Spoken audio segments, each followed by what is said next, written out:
Karl Reinhardt promised ground crew he'd be back before nightfall. He wasn't worried about the mountains.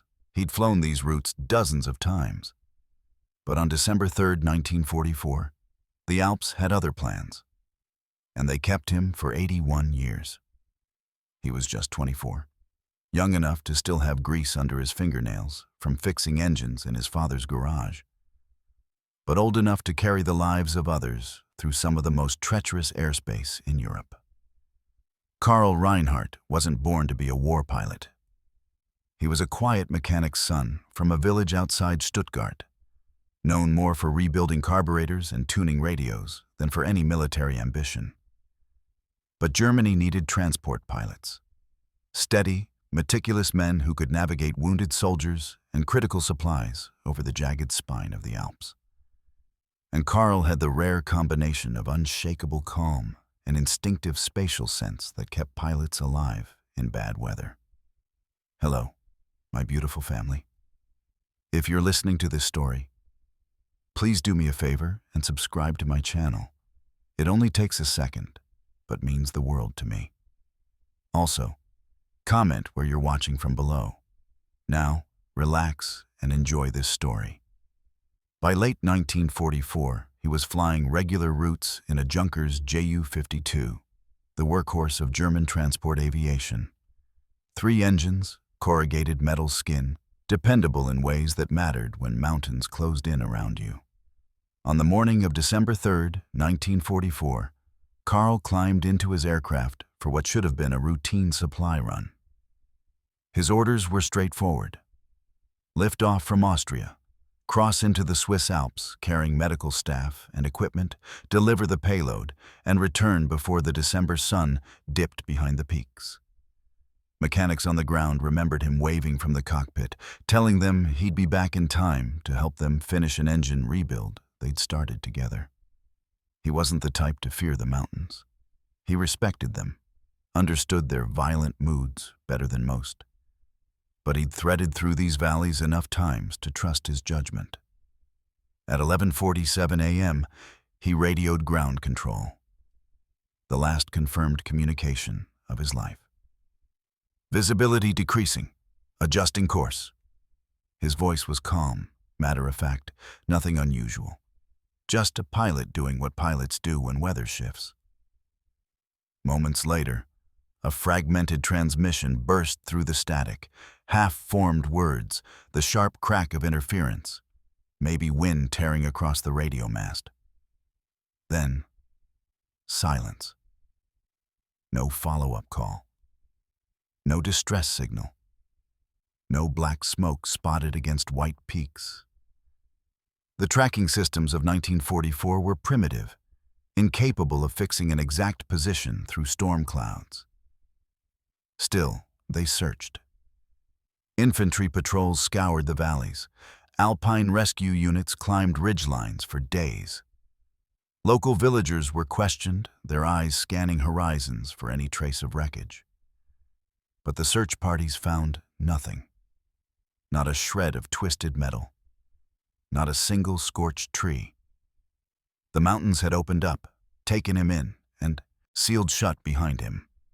As winter deepened and the war's final collapse accelerated, Karl's name was quietly entered into the rolls of the missing. His mother kept his last letter tucked inside a Bible. His father told anyone who would listen that one day the glaciers would melt and the truth would finally surface. But the Alps gave no answers, and the young pilot became another wartime ghost, preserved somewhere in the cold, unanswered air above the snow line.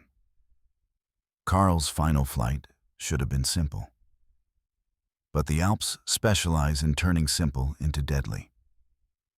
The weather that morning was already unstable when he lifted off. Thin clouds threading through the passes like smoke. Visibility shifting moment to moment. Intelligence reports from nearby stations warned of unpredictable crosswinds, sudden downdrafts capable of slamming an aircraft into ridges without warning, and temperature inversions that could ice a cockpit canopy in seconds. But supply lines were critical. Medical personnel were needed urgently on the Italian side of the mountains, and command couldn't afford delays. Karl flew his planned route, weaving the Ju-52 between peaks where even experienced Alpine pilots held their breath.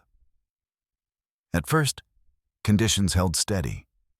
Clean air, manageable turbulence, instruments reading normal. But the Alps are infamous for weather systems that form in minutes, and somewhere over the high passes, the sky turned on him. Visibility collapsed. Wind hammered the fuselage. Ice began forming on the wings, subtle at first, then dangerously heavy. Later analysis would suggest that a violent low-pressure cell materialized directly above his flight path that afternoon, a meteorological trap capable of disorienting even the most seasoned aviators with false horizon cues and instrument failure. But weather wasn't the only variable. Some intelligence reports mentioned Allied patrol aircraft operating in the region that day, though no engagements were confirmed. A Swiss border guard claimed he heard laboring engines somewhere high in the clouds, followed by a muffled thud that could have been thunder or impact. Others heard nothing at all. In those final minutes, Karl likely tried everything. Climbing above the storm to escape the turbulence, descending into valleys to follow terrain features, transmitting his position through failing radio systems. But whether it was altitude misjudgment in a whiteout, structural icing that robbed him of lift, or a catastrophic downdraft that slammed the Ju-52 into the Glacier fields, no one could say.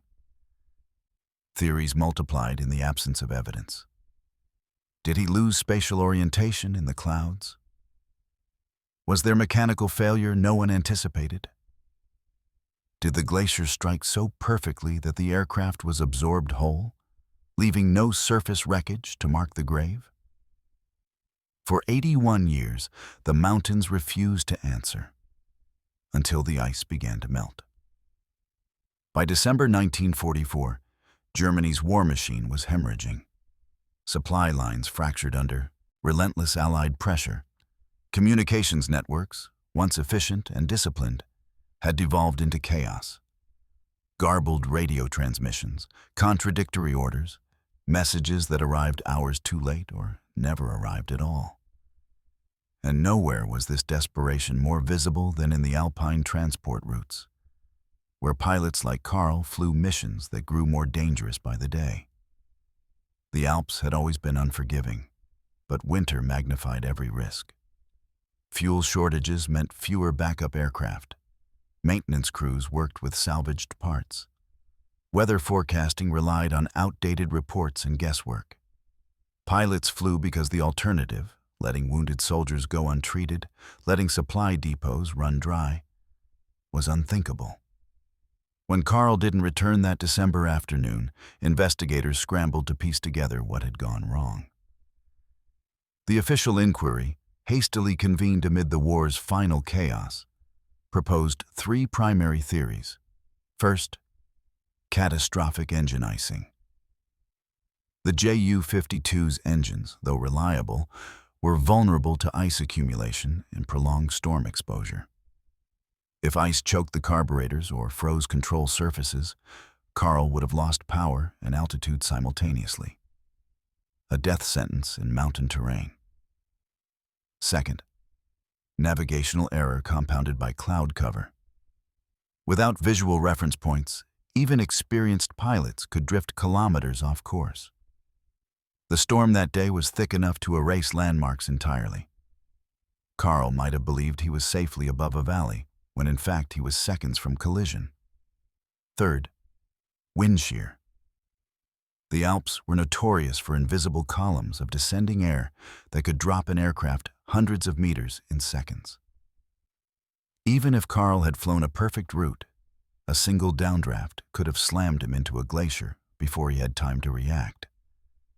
But among the transport squadron, darker speculation circulated.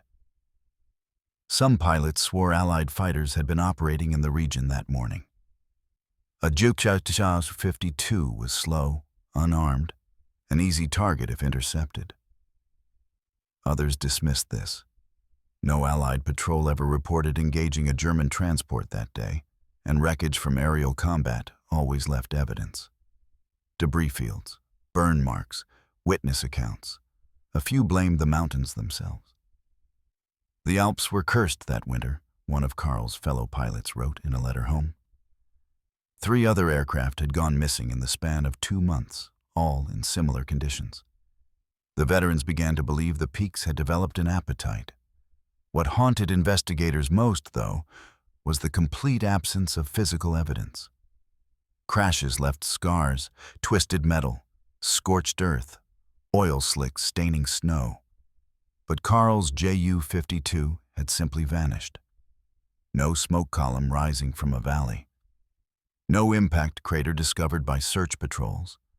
No shepherd stumbling across wreckage during spring thaw. It was as if the aircraft had flown into a void and ceased to exist. The transport squadron held no funeral. Without a body, without confirmation, grief hung, suspended in uncertainty. Karl's bunk remained untouched for weeks, his belongings packed but never sent home. The official report, filed in January 1945 and archived as the Reich crumbled, contained just 4 words in its conclusion: lost without trace. The mountains had swallowed him whole, and they weren't talking. The war ended, Europe rebuilt, and the Alps kept their secrets. Glaciers don't simply hold objects. They devour them. Unlike static rock or stable earth, ice is a living system, grinding forward centimeter by centimeter, year after year.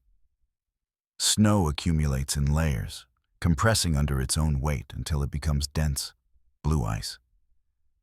Anything caught in that process gets pulled downward, buried deeper with each passing winter, then carried slowly downslope as the glacier flows like a frozen river toward the valleys below. For an aircraft lost in high-altitude snow, the physics are merciless.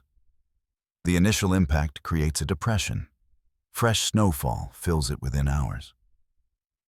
Winter storms add meters more. By spring, the wreckage is already invisible. By the following winter, it's entombed beneath ice thick enough to erase any trace of what lies below. Karl's Ju-52 had entered this cold, patient system. And once inside, it became part of the glacier's slow migration through time. In the early post-war years, Karl's family refused to let his disappearance fade into bureaucracy. His father petitioned Swiss and German authorities for renewed search efforts. In 1947, a small team of Swiss mountain guides attempted to retrace Karl's most likely flight path, using wartime records and meteorological data to identify potential crash zones. They proposed 3 candidate sites: a steep basin near the Gauley Glacier's upper reach, a narrow couloir where downdrafts were known to slam aircraft into ridges, and a broad snowfield where visibility would have been catastrophic during storms. But each location presented deadly challenges: avalanche risk, unstable ice bridges, crevasse fields capable of swallowing entire search parties. The teams probed shallow depths with poles, scanned for debris during brief weather windows, then retreated when conditions deteriorated. They found nothing. The snow gave back only silence. Over the decades, the search became folklore. Shepherds grazing flocks on high pastures swore they heard strange sounds, metallic groans echoing from deep within the ice, as if something far below was shifting, settling, trying to break free. Hunters claimed they saw odd reflections during certain light conditions, sharp glints of sunlight bouncing off something unnatural beneath translucent ice, gone when they approached. Local guides told stories in mountain huts, embellishing details with each retelling. Some said Karl's aircraft had been cursed, doomed to wander the glacier's interior forever. Others insisted the wreck had moved so far downslope it would eventually emerge near the glacier's terminus. But that could take a century, maybe 2. Every few years, someone reported a sighting, a piece of metal, a dark shape visible through summer melt. Authorities would investigate, only to find modern debris, rock formations, or shadows playing tricks on hopeful eyes. By the 1980s, official interest had evaporated. The Ju-52 became another ghost of the war, whispered about in Alpine communities, mentioned in historical footnotes, but never confirmed. The mountains had taken Karl Reinhardt, and as far as anyone could prove, they intended to keep him. Winters stacked upon winters. The glacier continued its slow, inexorable journey, and deep within the ice, untouched by human hands, the wreckage waited. For 70 years, the glaciers had been silent archivists, preserving history beneath impenetrable ice. But by the early 2010s, something fundamental had shifted. The Alps were warming at twice the global average. Summers stretched longer and hotter. Winter snowfall diminished. And glaciers that had advanced for millennia began retreating at rates that stunned even veteran climatologists. The Glacier alone lost over 15% of its mass in a single decade. Ice that had taken centuries to accumulate vanishing in the span of a generation. Scientists monitoring the melt began issuing warnings that sounded almost archaeological. Long-buried relics would soon resurface. Equipment lost decades ago. Remains of climbers who had perished in the mountains. And possibly, though no one wanted to speculate too boldly, aircraft swallowed during the war. The ice, they cautioned, was about to give back what it had taken. The first discovery came in August 2017, almost by accident. Two hikers traversing a route near the receding glacier's edge spotted metallic fragments protruding from freshly exposed moraine. The rocky debris glaciers deposit as they retreat. At first glance, the objects seemed unremarkable. Twisted scraps of aluminum, corroded metal rods, the kind of modern trash that occasionally litters popular trails. They photographed the debris and continued their hike. The images circulated briefly on social media, tagged with generic comments about littering and alpine pollution, then disappeared into the noise of the internet. But 3 weeks later, an experienced mountaineer named Andreas Müller was preparing for a solo climb when he noticed something unusual near the same area. Embedded in a patch of melting ice was a panel, roughly half a meter wide, dented but intact, with a construction style that caught his attention immediately. The aluminum was riveted, not welded. The rivet pattern was hand-set, irregular in spacing. The metal itself showed a thickness and alloy composition inconsistent with modern recreational or commercial aircraft. Müller had spent years restoring vintage planes. He recognized pre-1950s manufacturing techniques when he saw them. He extracted the panel carefully, photographed it from multiple angles, and contacted Swiss aviation authorities that same afternoon. Within days, investigators arrived. Metallurgists analyzed the composition. Archivists cross-referenced rivet patterns with wartime German aircraft specifications. The panel's dimensions, structural design, and corrosion patterns all pointed to the same conclusion. This was wreckage from a Junkers Ju-52 transport aircraft, and it had been buried for decades. News spread quietly through the Alpine research community. Glaciologists who had been monitoring melt patterns suddenly had a concrete example of what they'd been predicting. Historians specializing in Wwii aviation began pulling archival records, cross-referencing known disappearances with the glacier's location. One name surfaced more than any other: Karl Reinhardt. Missing since December 1944. Last known position consistent with the upper reaches of the Glacier. Aircraft type, Junkers Ju-52. The mountains, it seemed, were finally ready to speak, and they were only beginning. The summer of 2025 shattered records across the continent. Heat waves rolled through the Alps in relentless succession, pushing temperatures to levels meteorologists had never documented at high altitude. Glaciers that had retreated steadily for years now melted catastrophically, shedding ice in torrents that carved new channels through ancient formations. On the Glacier, meltwater streams exposed features that hadn't seen daylight in 8 decades. In early July, a research team conducting routine glaciological surveys spotted something jutting from the ice near the glacier's midpoint. A propeller blade, twisted but unmistakable. Its metal darkened by oxidation, but structurally intact. Nearby, partially freed from compacted ice, lay a section of wing structure, corrugated aluminum skin still clinging to internal ribs. The distinctive design of wartime German engineering. The markings, though faded and obscured by decades of abrasion, were legible enough under close examination.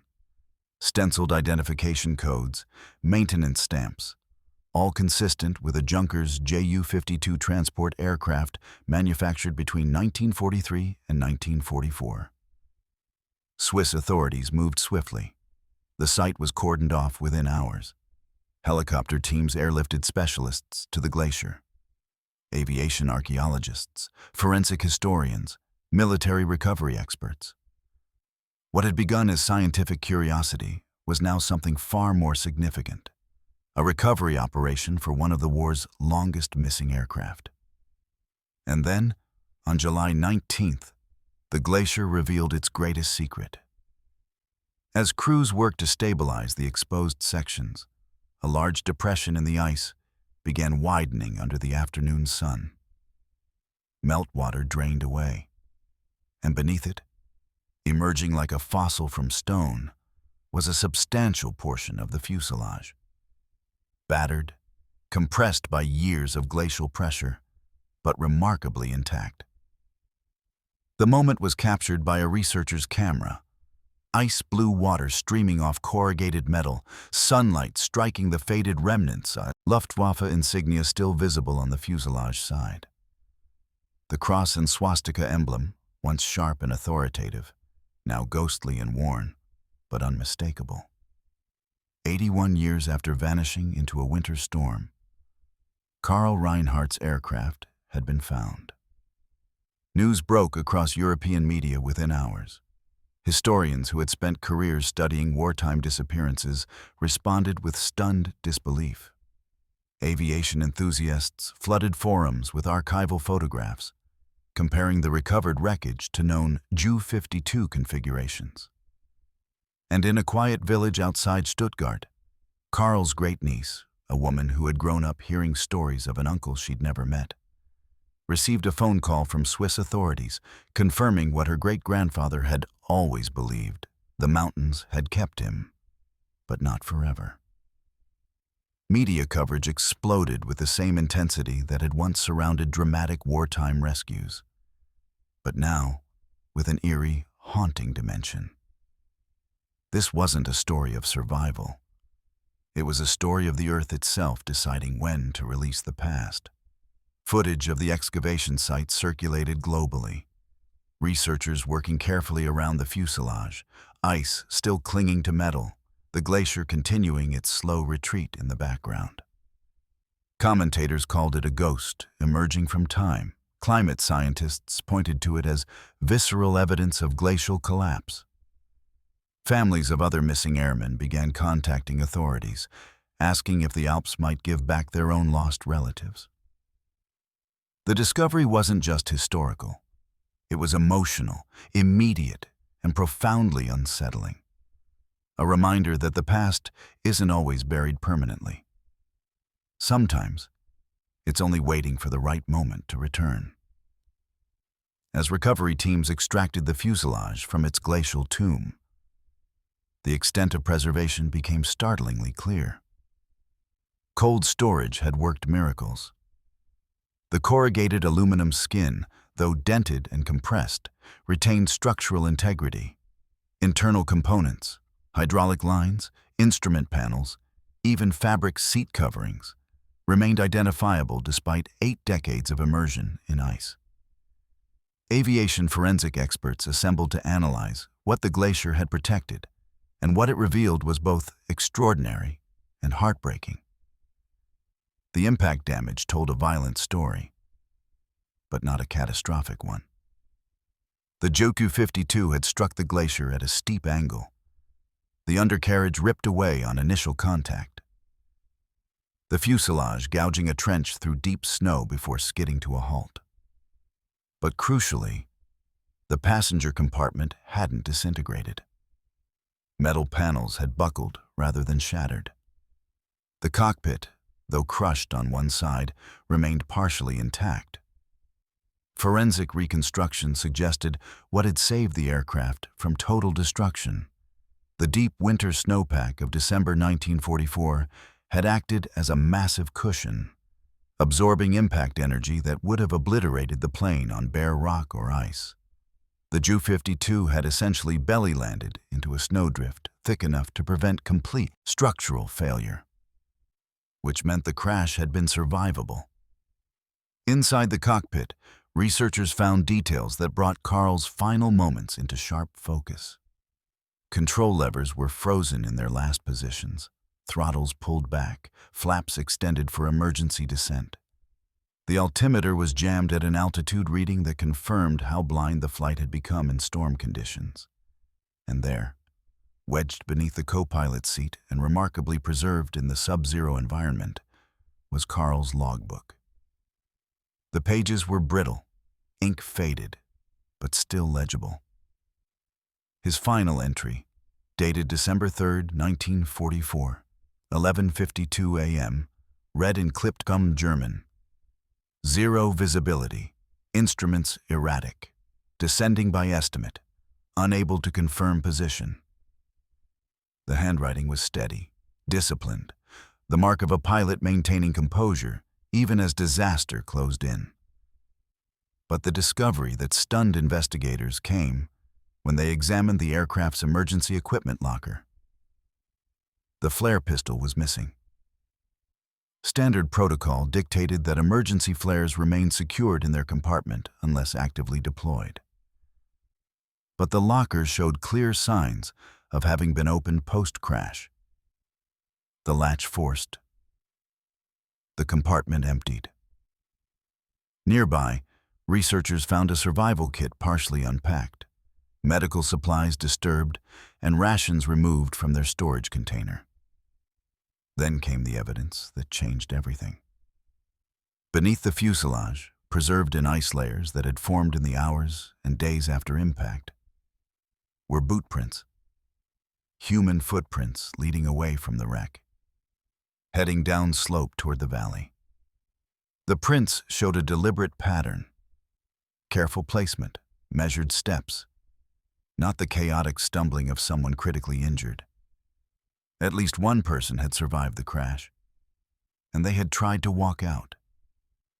The realization hit the research team like a physical blow. Karl Reinhardt hadn't died on impact. He had lived through the crash, assessed his situation, gathered emergency supplies, and made the agonizing decision to leave the relative shelter of the wreckage to seek help. He had survived the impossible, only to face an even crueler fate in the frozen wilderness beyond. Reconstructing Karl's final hours required piecing together fragments of evidence scattered across the glacier: boot prints preserved in ice, disturbed snow patterns analyzed through glaciological layering, and personal items that emerged as the melt continued. The timeline emerged slowly, but with devastating clarity. Karl had climbed from the wrecked cockpit sometime in the hours after impact, likely once he'd determined the aircraft was stable and wouldn't slide further down the glacier. He was trained for emergency procedures, assess injuries, secure the aircraft, inventory supplies, signal for rescue. The missing flare pistol suggested he'd attempted to fire distress signals, though in a whiteout storm, any flare would have been swallowed by snow within seconds. With visibility near zero and temperatures plummeting toward -20 Celsius, staying with the wreck would have meant slow death from exposure. The fuselage offered minimal shelter. The impact had torn gaps in the skin, letting wind and snow pour through. No rescue would come in these conditions, not for hours, maybe days. So Karl made the decision that sealed his fate. He would walk out. He gathered what he could carry: emergency rations, the flare pistol, possibly a survival blanket. Then he stepped into a world that had become pure white chaos. The glacier stretched in all directions, its features obliterated by driving snow. The sky and ground merged into a single disorienting void. Temperature, altitude, and storm conditions combined to create an environment where even trained mountaineers lost their bearings within minutes. Karl's tracks, preserved in the ice layers researchers excavated, told the story of his struggle. He'd started deliberately, following what he believed was the glacier's descending contour toward the valley. His steps were measured at first, careful, a man conserving energy, trying to navigate by instinct and training alone. But within several hundred meters, the pattern changed. The boot prints became erratic, wandering, doubling back. Classic signs of disorientation brought on by altitude sickness, exhaustion, and hypothermia's creeping confusion. At 350 meters in a winter storm, the human body deteriorates rapidly. Vision narrows. Thinking slows. The cold becomes an anesthetic that makes fatal decisions feel reasonable. Recovery teams found remnants of his journey scattered downslope. A torn piece of flight jacket snagged on an ice ridge. A glove, frozen solid, half buried in compacted snow. Personal items, a pocket watch, a photograph rendered unidentifiable by ice damage, marking the route of his final walk. The evidence suggested Karl had covered perhaps a kilometer before the glacier claimed him. Whether he fell into a hidden crevasse, collapsed from exhaustion, or simply lay down in the snow believing he was resting for a moment, no one could say with certainty. What was certain? He had died alone in a storm that erased his footprints even as he made them. Within hours, fresh snowfall buried whatever remained. The glacier sealed over him, adding layer upon layer through 8 decades of winters, carrying him slowly down slope in its frozen embrace until the ice itself decided to let him go. The recovery operation stretched across 3 weeks in late summer 2025. Coordinated between Swiss Alpine rescue teams and German military historical services. Helicopters shuttled between the glacier and a staging area in the valley below, lifting sections of fuselage, engine components, and structural fragments too heavy to carry by hand. Each piece was cataloged with forensic precision. Aviation historians documented serial numbers stamped into engine blocks, traced manufacturing codes on instrument panels, and cross-referenced structural elements against wartime production records. The evidence was overwhelming. This was Junkers Ju-52 Werknummer 10957, manufactured in Leipzig in April 1944, assigned to transport operations in the Alpine theater. The aircraft that had carried Karl Reinhardt into the storm. As word of the recovery spread, families of other wartime disappearances contacted authorities, hoping for news of their own lost relatives. But the serial numbers, flight logs, and mission records all pointed to a single conclusion. This was Karl's plane. And though his remains had not yet been recovered from the glacier, if they ever would be, the aircraft itself provided the confirmation that had eluded investigators for 8 decades. In September, a small group of Karl's surviving family members traveled to Switzerland at the invitation of recovery officials. His great-niece, Anna Reinhardt, now 58, stood before a section of corrugated fuselage laid out in a climate-controlled facility, her hand hovering just above the battered metal. "My great-grandfather never stopped looking," she said quietly to a Swiss historian standing nearby. He told my father that the mountains don't lie. They just take their time telling the truth. German military archives, which had listed Karl Reinhardt as vermisst, missing, since January 1945, officially updated his status that autumn. Recovered, crash confirmed, December 1944.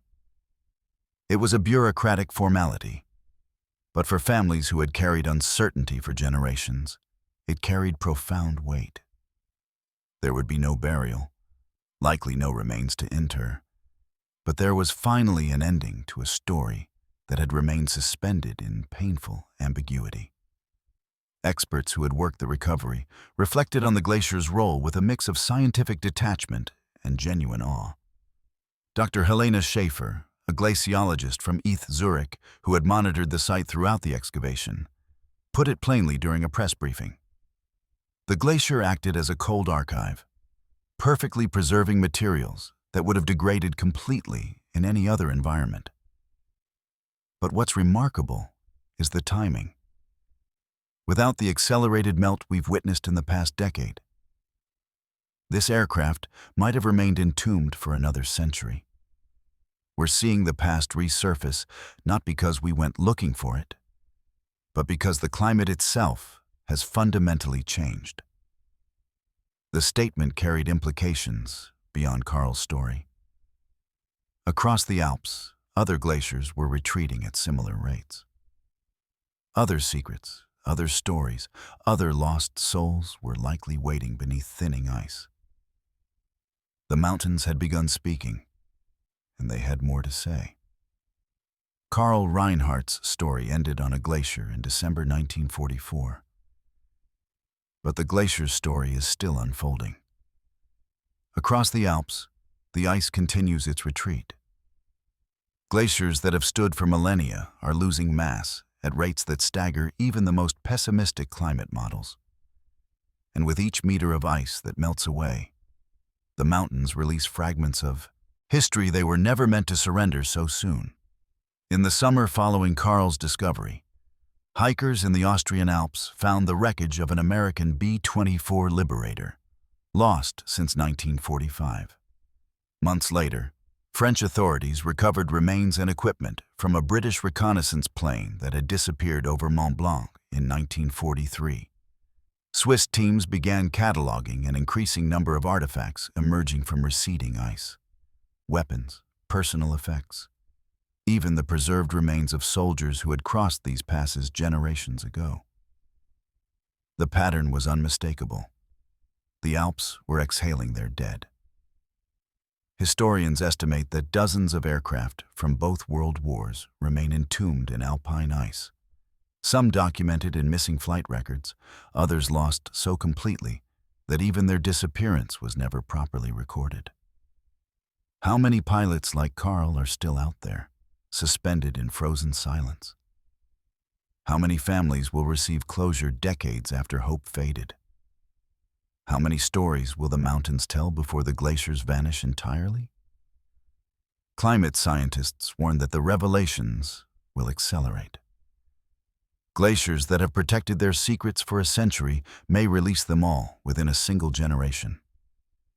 Archives of ice, once considered permanent, are becoming temporary, melting faster than researchers can document what emerges. The Alps have become both graveyard and storyteller, a landscape where the past doesn't stay buried, but resurfaces when conditions align. They hold history with cold indifference, neither mourning nor celebrating the lives they've claimed, simply preserving them until the ice decides, or is forced, to let go. There's something haunting in that dynamic. The mountains didn't choose to reveal Karl Reinhardt's fate in 2025. They were compelled by warming air and disappearing snow, by forces far beyond their ancient rhythms. What was meant to remain hidden for centuries has become visible within a human lifetime. And so, Karl's story ends where it began. In the Alps, among peaks that have witnessed countless lives and countless endings. He vanished into a winter storm in 1944, a young pilot carrying wounded and supplies across a continent at war. For 81 years, the mountains held his story in ice and silence, preserving the wreckage of his final flight, the evidence of his survival, and the footprints of his last walk into the storm.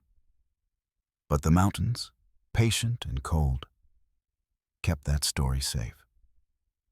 And when the world was finally ready, or when the ice could hold it no longer, the Alps gave Karl Reinhardt back. His voice, frozen in logbook pages. His struggle, written in boot prints preserved beneath decades of snow. His ending, no longer a mystery, but a tragedy fully told. 81 years later, the world finally heard it. And the mountains are not done speaking. Subscribe to stay connected with these untold histories. Each story matters. Each story deserves to be remembered, and we would love to hear from you. Leave a comment below telling us where you are watching from. Our community spans continents and generations. From veterans to history enthusiasts, from students to scholars, you are part of something meaningful here. Thank you for watching, and thank you for keeping these stories.